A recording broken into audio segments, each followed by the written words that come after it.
السلام علیکم ورحمۃ اللہ وبرکاتہ۔ سائل کا سوال ہے کہ کیا قرآن کریم کو چھونے کے لیے، قرآن کریم کی تلاوت کے لیے باوضو ہونا ضروری ہے یا بغیر وضو کے بھی قرآن کریم کو ہاتھ لگایا جا سکتا ہے؟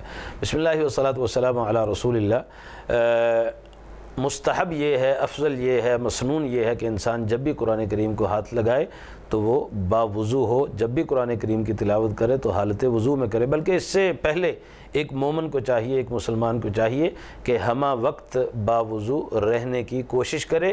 انشاءاللہ اس کا بہت زیادہ اجر و ثواب ہے، اور آپ صلی اللہ علیہ وسلم اور آپ کے صحابہ کا بھی یہ طرز عمل تھا۔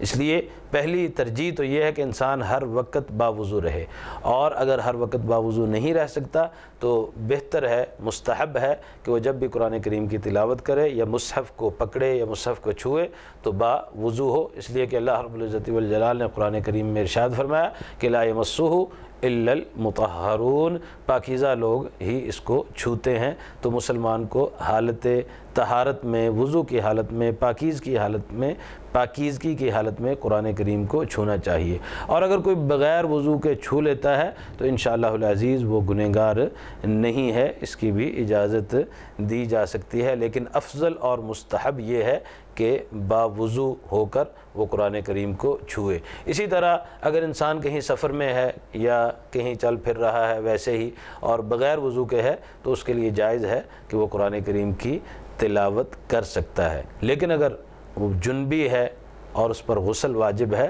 ایسی صورت میں اس کے لیے جائز نہیں کہ وہ قرآن کریم کو چھوئے جب تک وہ غسل نہیں کر لیتا، طہارت حاصل نہیں کر لیتا۔